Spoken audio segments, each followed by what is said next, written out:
Samedi également, ces alertes en Californie. Un puissant séisme de 7,1 sur l'échelle de Richter a ébranlé le sud de l'État hier soir. Il est 11 fois plus puissant que la secousse enregistrée la veille. Il a provoqué des incendies, des fuites de gaz, a fait quelques blessés et surtout, il interroge, est-ce l'annonce du Big One? Irène Candel. Hier, début de soirée en Californie, le sol tremble. L'eau de cette piscine se gonfle de vagues devant des riverains impressionnés.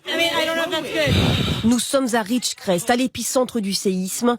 Dans les magasins, les produits ont été propulsés à terre. Ici, un faux plafond menace de s'écrouler. En fait, aujourd'hui, ça a été très puissant, je dirais 2 ou 3 fois plus puissant qu'hier. Jeudi, le séisme qui a frappé la Californie était déjà de 6,4 sur l'échelle de Richter. Hier soir, il a atteint la magnitude de 7,1.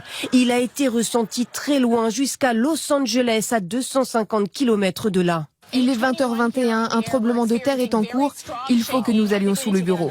Ces journalistes, comme tous les habitants de la zone, appliquent les consignes de sécurité. Le séisme a aussi été ressenti à Las Vegas, à près de 400 km de distance. Pendant ce match de basket de la NBA, on voit les câbles trembler. Dans les gradins, les spectateurs paniquent et cherchent à évacuer les lieux. La Californie doit-elle redouter le Big One, un tremblement de terre d'une puissance inégalée qu'a imaginé l'Institut américain de géologie sur cette animation? La région est traversée par la faille de San Andreas.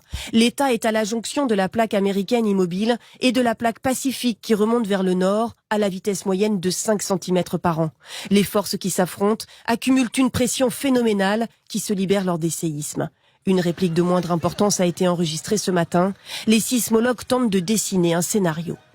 La faille grandit, il y a eu une première avancée avec le premier séisme, une autre avec la réplique de ce matin, et il y en aura d'autres.